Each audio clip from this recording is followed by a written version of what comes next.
University మంచి భవిష్యత్తు కోసం తెలుగు విద్యార్థులు ఇష్టపడే యూనివర్సిటీ. కాల్ 9059052378 9059052379.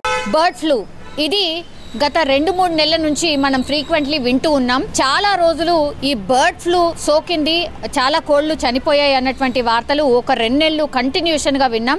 చాలా మంది చికెన్ తినకుండా ఉండలేనటువంటి వాళ్ళు కూడా చాలా తక్కువ చేసిన పరిస్థితి. కొంత భయపడిపోయి కొన్ని రోజులు అయితే చికెన్ కూడా తిననటువంటి సిచ్యువేషన్. మళ్ళీ ఆ వార్తలు వినిపించలేదు. దీంతో మళ్ళీ ఒక నెల రోజుల నుంచి ఓకే పర్లేదు, బాగానే చికెన్కి సంబంధించిన బర్డ్ ఫ్లూకి సంబంధించిన వార్తలు ఎక్కడ రాలేదు కాబట్టి మళ్ళీ యాజ్ యూజువల్గా తినడం స్టార్ట్ చేశారు. కానీ ఇప్పుడు మన తెలంగాణ దట్టు హైదరాబాద్లో బర్డ్ ఫ్లూకి సంబంధించిన వార్తలు ఇప్పుడు కలకలం క్రియేట్ చేస్తున్నాయి. అది ఎక్కడో కాదు, హైదరాబాద్ శివారు ప్రాంతమైనటువంటి అబ్దుల్లాపూర్ మెట్లో ఒక ఫామ్లో 10,000 కోళ్ళు ఇప్పుడు బర్డ్ ఫ్లూతో చనిపోయిన పరిస్థితి. ఇది కలకలం క్రియేట్ చేస్తోంది. ఎందుకంటే ఒక ఫామ్లో 10,000 కోళ్లు చనిపోయాయి.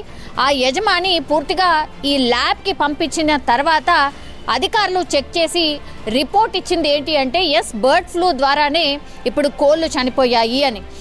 కొన్ని అంటే మొన్నటి వరకు కూడా ఇది బర్డ్ ఫ్లూ కాదు, కుక్కర వ్యాధి అని ఇట్లా గతంలో కూడా మనము కొన్ని వార్తలు చూసాం. అంటే కుక్కర వ్యాధి ద్వారా కూడా ఒకవేళ ట్రీట్మెంట్ సరిగ్గా ఇవ్వకపోతే కోళ్లు చనిపోతాయట. సో ఆ వార్తలు కూడా మొన్నటి వరకు వచ్చాయి. కానీ ఇప్పుడు తెలంగాణలో దట్టు అబ్దుల్లాపూర్ మెట్లో 10,000 కోళ్లు చనిపోయాయి ఒక ఫామ్ హౌస్లో. పూర్తిగా ఆ బర్డ్ ఫ్లూ ద్వారానే చనిపోయాయి అనేటువంటి వార్త ఇప్పుడు కలకలం క్రియేట్ చేస్తోంది. మళ్ళీ ఇంకోసారి బర్డ్ ఫ్లూ పెద్ద ఎత్తున వ్యాప్తి చెందుతోంది అని అధికారులు కూడా అప్రమత్తమైనటువంటి పరిస్థితి. దయచేసి ఈ గుడ్లు కావచ్చు, లేదంటే ఈ చికెన్ కావచ్చు, కొంతవరకు అయితే తక్కువ చెయ్యండి, ఆర్ పూర్తిగా బాగా బాయిల్ చేసిన తర్వాతే తినండి అనేటువంటిది అధికారులు మరోసారి హెచ్చరికలు జారీ చేసిన పరిస్థితి అయితే కనిపిస్తోంది. ఇది గత 4 రోజుల క్రితం అయితే కోళ్ల రక్త నమూనాలను సేకరించి బర్డ్ ఫ్లూ అని నిర్ధారించారు అధికారులు. కోట్లలో ఆస్తి నష్టం జరిగింది. పూర్తిగా పౌల్ట్రీ ఫామ్ యజమానులు లాస్ అయిపోయిన పరిస్థితి ఉంది అని యజమానులు పాపం మొత్తుకుంటున్న సిచ్యువేషన్. ఎందుకంటే కోళ్లకు ఈ బర్డ్ ఫ్లూ వ్యాధి ఎప్పుడైతే సోకుతుందో 10,000 ఆ ఫామ్లో ఎన్ని కోళ్ళు ఉంటే అన్ని కోళ్ళు ఒకటేసారి చనిపోవడం జరుగుతుంది. సో పూర్తిగా ఆ కోళ్ల ఫామ్ పూర్తిగా కోళ్లతో నిండినటువంటి కోళ్ల ఫామ్ పూర్తిగా అసలు ఒక్క కోడి కూడా లేకుండా పూర్తిగా అన్ని మృత్యువాత పడ్డాయి. ఒక్కసారి ఇమాజిన్ చేసుకోవచ్చు ఆ పౌల్ట్రీ ఫామ్ యజమానుల పరిస్థితి ఏంటి అని. దట్టు ఇంకా దానాకి సంబంధించి కూడా జాగ్రత్తలు తీసుకోండి అని పౌల్ట్రీ ఫామ్ యజమానులకు ఆర్ ఆ చుట్టుపక్కల ఉన్న వాళ్ళకి, అండ్ దట్టు హైదరాబాద్లో ఉన్నటువంటి చుట్టుపక్కల ఉన్నటువంటి పౌల్ట్రీకి సంబంధించిన ఫామ్స్ ఎవరైతే ఉన్నారో వాళ్ళకి కూడా అధికారులు ఆదేశాలు జారీ చేశారు.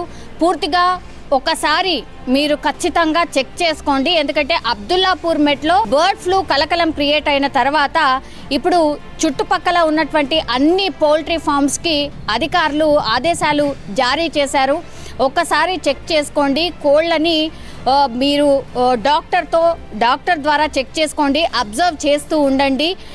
బర్డ్ ఫ్లూ ఉంది కాబట్టి అది చాలా తొందరగా స్ప్రెడ్ అవుతోంది అనేటువంటిది ఇప్పుడు అధికారులు అయితే జారీ చేసిన పరిస్థితి కనిపిస్తోంది. సో ఈ చనిపోయిన కోళ్లను ప్రాపర్గా జేసీబీలతో మట్టిని పూడ్చి ఆ తర్వాత గుంతలో వేసి కప్పి పెట్టేశారు. అట్లాగే ఆ కోళ్ల ఫామ్లో గుడ్లు ఏవైతే వచ్చాయో వాటిని కూడా పూర్తిగా డిస్పోజ్ చేసేశారు. ఇట్లనే గుంత తవ్వి ఈ కోళ్లను ఎక్కడైతే పాడేశారో ఈ గుడ్లను కూడా అక్కడే మట్టిలో పాతి పెట్టిన పరిస్థితి అయితే కనిపిస్తోంది. సో ఎక్కడైనా ఇట్లాంటి కోళ్ల ఫామ్లో ఈ కోళ్ళు ఎప్పుడైతే చనిపోతాయో పెద్ద సంఖ్యలో దాన్ని డిస్పోజ్ చేయాల్సిందే ఇలాగే. సో కంప్లీట్లీ గుంత తవ్వి ఆ తర్వాత కోళ్ళనన్నిటినీ అందులో వేసేసి పూర్తిగా కప్పి పెట్టేయాల్సిందే. అయితేనే ఈ బర్డ్ ఫ్లూ సోకే అవకాశం ఉండదు. కానీ ఈ కోళ్ల ఫామ్లో వర్క్ చేసే వాళ్ళని కూడా కొంత జాగ్రత్తగా పాటించాల్సిందే అని అధికారులు ఆదేశాలు జారీ చేశారు. ఎందుకంటే మరి ఈ కోళ్ల ఫామ్ నుంచి ఈ కోళ్ళ కావచ్చు, గుడ్లు కావచ్చు ఎక్కడెక్కడికి వెళ్ళాయి ఏంటి అనేది కూడా ఆ నమూనాలు కూడా సేకరించే ప్రయత్నం అధికారులు చేస్తున్నట్టుగా చెప్తున్నారు. అబ్దుల్లాపూర్ మెట్ నుంచి ఎక్కడెక్కడికి సరఫరా అవుతాయి, ఈ కోళ్ళకి సోకినటువంటి ఈ బర్డ్ ఫ్లూకి సంబంధించిన ఎఫెక్ట్ వాటి మీద ఏమైనా ఉందా అని అధికారులు కూడా ఆరా తీస్తున్న సిచ్యువేషన్ అయితే కనిపిస్తోంది. సో బర్డ్ ఫ్లూ ఒకవైపు ఉంటే ఇంకో వైపేమో ఇంకో వార్త ఇప్పుడు కలకలం క్రియేట్ చేస్తోంది. ఏకంగా వండుకోవడానికి తెచ్చినటువంటి చికెన్లో పురుగులు కనిపిస్తూ ఉన్నాయి, వైట్ కలర్ పురుగులు. అది చూసి పూర్తిగా చికెన్ చేసుకొని తినాలి అనుకున్నటువంటి వాళ్ళు ఎవరైతే ఉన్నారో వాళ్ళు పూర్తిగా ఆశ్చర్యపోతున్నారు, భయపడిపోతున్నారు. చికెన్లో ఈ పురుగులు ఏంటి అని.